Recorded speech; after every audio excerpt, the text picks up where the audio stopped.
Here he is going to put his CBR 600 onto a 26-foot Penske truck. There's the ramp. Here it goes.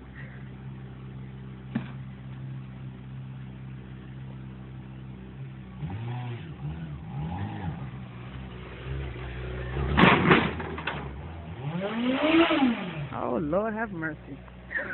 You know what the shit he was doing. God damn. He made it. That's all we could say. He made it. Oh, hallelujah. God was with you on that one. God was with you on that one. Did you see? It looked like he pressed the gas. No, right here you got yeah. Oh, it's slippery. Well, see, 51 seconds and he did it. This is the right way to put a motorcycle on a rental truck. There you go. YouTube, see you later.